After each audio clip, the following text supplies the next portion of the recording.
Maligayang pagbabalik mga pre, pag-uusapan natin ngayon si Marshall at Butler. Pero bago yan, kung bago ka pa lang sa channel na ito, ay huwag mong kalimutang mag-subscribe at i-hit ang notification bell button para lagi kang updated sa sunod nating upload. Buong tapang nga pong inamin ng Olympic bronze medalist at undefeated Pinoy middleweight boxing prospect na si Yumar Marshall na nakatulong umano sa kanya ang knockdown na natamo nito mula sa Amerikanong kalaban na si Isaiah Hart.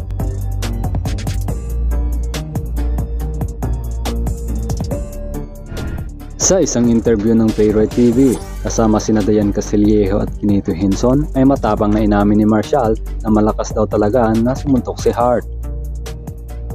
Sa katunayan daw ay para siyang kahoy na tumalsik nang tamaan umano siya ng straight punch ni Hart. Dito talaga sa ano ko, dito sa gitna. Sa gitna talaga, kaya para akong parang kahoy akong nilipat. Tinamaan ng suntok. Sad pa ni Marshall na ang pinakamalakas daw na suntok na tumama sa kanya ay noong unang bahagi ng second round, kung saan daw ay talagang masama ang kanyang bagsak at talagang nahilo ito. Sa mga oras daw na iyon, ang buong sambayan ng Pilipino na umaasa sa kanya ang naging motibasyon nito para piliting bumangon at ipagpatuloy ang laban. Second knockdown, pumasok sa isip ko wala na. Akala ko wala na. Akala ko intuin na ng referee. Kasi ganito talaga yung knockdown ko, ma'am eh. Yung talagang iga talaga. Alam niyo yung Tyson Fury na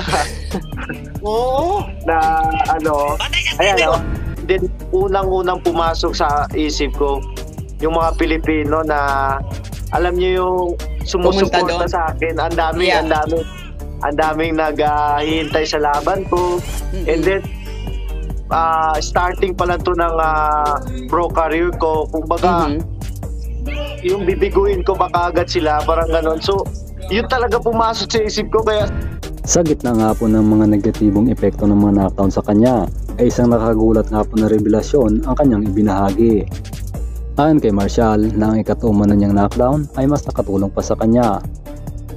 Paliwanag nito na matapos daw itong bumagsak sa ikatlong pagkakataon ay bigla na lang daw naging mas aktibo ang kanyang katawan at naging mas alerto ang kanyang pag-iisip.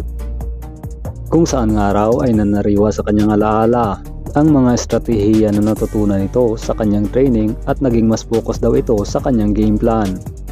Yumir, I wanted to go back to yung sa sinabi mo, after nung third knockdown, nung na-lockdown ka ng third time, parang dun ka nagising at sabi mo, oy, kailangan ko nang bumawi at that point.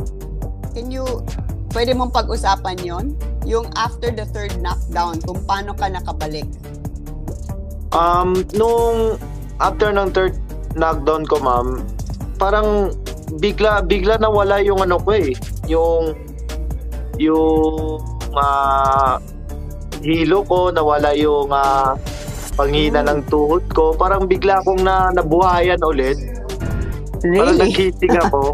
Sabi ko, uy, gising, parang, ayun, after no, na time nun, pag upo ko sa belt, nawala na yung yung mga hilo ko. Hindi tulad ng first round na pag knockdown ko, naka-recover ako. Pagdating ko sa corner ko, medyo nandun pa yung panginginig ng tuhod ko. Nung second round, after ng third knockdown ko, nawala lahat. Sabi ko, uy, okay ito. And then, parang nagising na yung pag-iisip ko kung ano yung mga strategy na gagawin namin. Wow. So, ayun, Bang klase ka na, no? After 3 knockdowns, doon ka naging mas fresh and mas alert.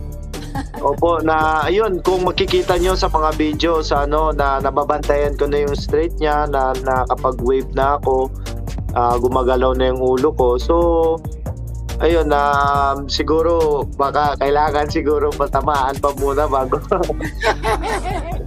Hindi, marami adjustment na ginawa mo. Napakaganda ng adjustment. Ibinida din ni Marshall na hindi umano siya nakaramdam ng pagod sa buong laban dahil napakaganda daw talaga ng kanyang kondisyon. Ito ay dahil nga raw sa kanyang mga coach na sina Memo Heredia at Jorge Capitillo. Kasi physical, talagang handang-handa ako sir eh. Ready yung katawan ko. Parang hindi nga ako napagod eh dahil talagang kondisyon yung katawan ko. And then kung makikita nyo yung mga knockdown na yun, kung hindi po preparado yung katawan ko, malamang baka hindi na ako nakatayo nun. Pero dahil sa training na pinagdaanan ko kasama si Coach George Capitillo and si Memo Heredia, nakatayo po ako at nakalaban po ako ulit. Kaya kung inyong maaalala ay naglaban si Marshall at si Hart noong April 10 bilang undercard ng Fundora vs Lubin. Isang pambihira nga po na pangyayari ang naranasan ni Marshall. Dahil sa halip na magrogi ito, mas lalo pang lumakas at lumiksi ito at nanalo pa via technical knockout. And then, nahinayang lang po ako dahil ininto agad ng referee. Sabi ko sana nakabawi man ako, pero good decision din po ng referee noon kasi delikado din po kasi yun ma'am kasi nung tumama yung suntok ko sa kanya, nahilo na siya. Yung pero ano yung nakita ng referee sa tingin mo kaya agad siyang pumasok at hininto yung fight? Nawala na kasi siya sa malay ma'am eh. Yung pagtama suntok sa kanya, nawala ng malay. Okay lang yun kung tumama yung suntok ko sa kanya, natumba siya. So means noon makakapag-recover pa siya sa suntok ko. Pero yung time na yun na tumama sa kanya na nandun lang siya, nakatayo lang siya, parang nawala lang yung malay siya. Yun yung delikado ma'am kasi hindi niya na alam kung saan yung suntok na manggagaling eh. So palaisipan naman ito sa ilang mga boxing fans kung paano nangyari na ang isang knockdown ay nakatulong pa nga sa ating pambato.